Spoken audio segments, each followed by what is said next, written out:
The galactic arena trembled with anticipation as beings from across 17 different star systems gathered to witness what the Universal Combat Council had officially designated as the impossible challenge. In the center of the crystalline dome, Ambassador Kethvar of the Zenthari Empire stood with his forearms crossed, his chitinous exoskeleton gleaming under the arena's plasma lights. "This is preposterous," hissed Commander Veloth of the Serpentine Collective, his forked tongue tasting the air nervously. "The human requests single combat against our greatest champion. Does their species not understand the concept of certain death?" High Chancellor Vex of the Crystalline Confederation's multiple heads nodded in unison, their diamond-hard faces reflecting fractured light. Perhaps their neural development is still primitive. Kethvar has never lost a battle. He has conquered warriors from 43 different worlds. The human in question sat quietly in the preparation chamber, seemingly oblivious to the cosmic significance of the moment. Captain Sarah Chen, representative of humanity's first contact delegation, appeared unremarkable by galactic standards. No natural weapons, no enhanced exoskeleton, no telepathic abilities, no plasma generation organs. She possessed only standard-issue military fatigues, regulation boots, and what appeared to be a simple metal cylinder attached to her belt. The arena's announcer, a floating bioluminescent entity called Narrator Prime, began broadcasting to the billions watching across the galaxy. Today marks an unprecedented event in galactic history. For the first time, a representative of the newly discovered species, humans, has challenged our reigning champion to ritual combat. The terms are simple: single combat, no external weapons, victory by incapacitation or death. Kethvar stepped into the arena, his massive form casting shadows across the polished floor. Standing nearly 3 meters tall, his natural armor could deflect energy weapons, and his forearms each possessed enough strength to crush starship hull plating. His species had evolved on a world where survival meant constant battle against creatures that made nightmares seem gentle. "Human," Kethvar's voice boomed through his chest-mounted speakers.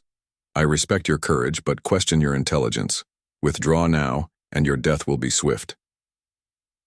Sarah Chen emerged from the preparation chamber, looking almost comically, small beside the alien champion. The crowd's noise died to whispers. Many spectators activated their recording devices, expecting to witness the shortest combat in arena history. "I appreciate the offer," Sarah replied, her voice carrying clearly through the arena's acoustics. "But I'm afraid I can't do that. You see, my species has a saying: the bigger they are, the harder they fall." Kethvar's mandibles clicked in what his species considered laughter. "Your bravado is admirable but pointless. I have studied your species' physical limitations. You possess no natural weapons, no enhanced durability, no exceptional speed. What could you possibly—" "Actually," Sarah interrupted, reaching for the metal cylinder at her belt, "there's something about humans you might not have learned from your research." The arena fell silent. Kethvar raised his forearms, each ending in razor-sharp talons designed for tearing through metal. His legs shifted into a combat stance that had intimidated countless opponents across the galaxy. "We're really good at making tools." Sarah's hand moved with practiced precision. The metal cylinder expanded into a telescoping staff, but that wasn't the end of its transformation. With a sharp twist and a distinctive mechanical sound that somehow carried ominous weight, the staff separated into 2 parts connected by a short chain. The galaxy's greatest warriors, watching from their respective worlds, leaned forward.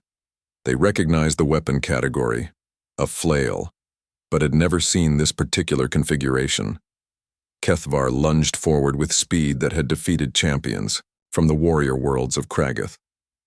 His forearms moved in perfect coordination, creating a web of death that no opponent had ever escaped. Sarah spun.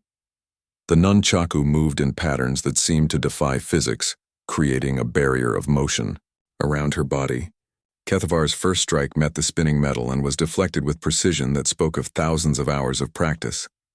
His second strike found only air as Sarah ducked and pivoted.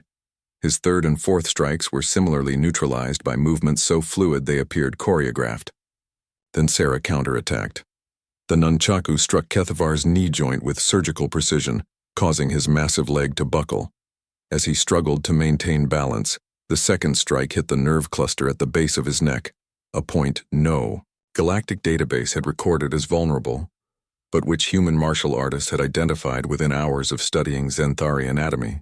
Kethavar collapsed, his mighty form hitting the arena floor with a sound like thunder. He twitched once, then lay still, paralyzed by the precision strike to his nervous system. The arena fell into absolute silence.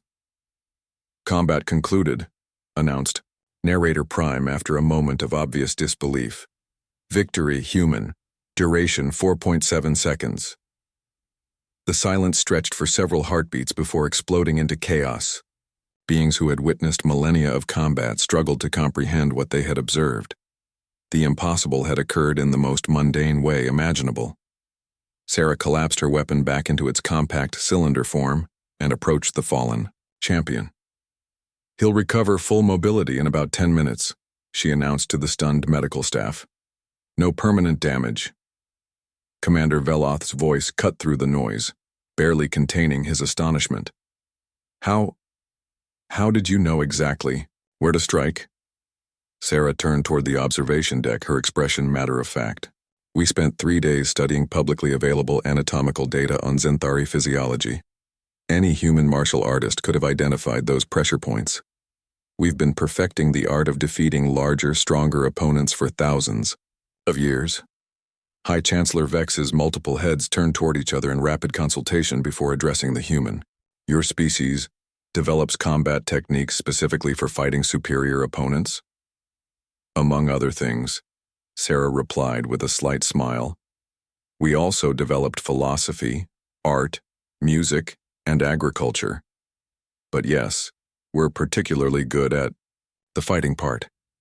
As medical teams attended to Kethavar, who was already beginning to regain sensation in his extremities, the galactic representatives found themselves reconsidering everything they thought they knew about humanity. The small, apparently fragile species had just demonstrated that intelligence, preparation, and technique could triumph over seemingly insurmountable physical advantages. The Universal Combat Council's official report would later note, "Recommendation: immediate revision of threat assessment protocols regarding species designation human. Previous classification negligible updated to approach with extreme caution." Sarah Chen, meanwhile, was already planning humanity's next diplomatic presentation, confident that her species had made their point about the danger of underestimating the supposedly impossible.